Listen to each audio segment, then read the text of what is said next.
We are in a process of really rethinking the way we evaluate teacher education and administrator preparation programs in the state. We're launching a major endeavor, and I'm very grateful to the staff for all the very high quality work that they've done to bring stakeholders in to help us look at overhauling accreditation in the ways that we've been talking about.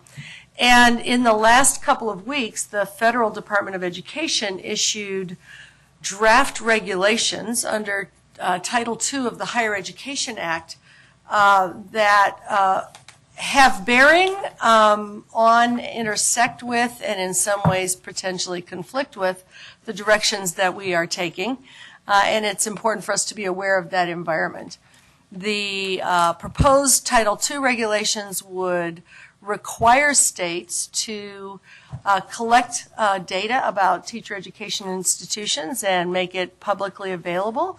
Some of those elements of data are things that we've discussed, like graduate surveys and employer surveys and entry and retention rates in teacher education as important data elements.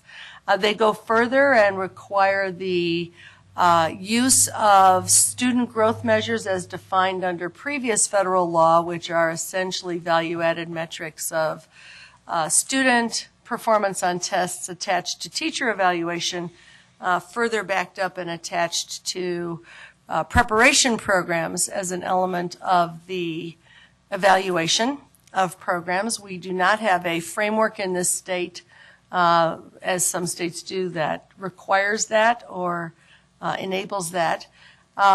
It further would require us to rank all of the programs in the state by 4 categories, and then would create a context within which those ranked at the bottom would not be eligible for Teach grants or Title II grants. I think there is another question to be explored about whether a state that is not either willing or able to rank its programs in this way would potentially have the loss of federal funds for not implementing that section of the HEA code. So we will be organizing a state response, and higher education institutions will be organizing a response. There's a 60-day comment period. There will be a lot of response nationally to these draft regulations. It is going to be a major point of discussion among many, many stakeholders across the country, both with respect to what's the appropriate federal role, what is the role of the federal government with respect to state agencies like our own, with respect to higher education institutions, if this were to go forward with the ranking of institutions and the prohibition of funding to some institutions, would that then lead to that being a framework for other parts of the higher education establishment? There are lots and lots and lots of issues.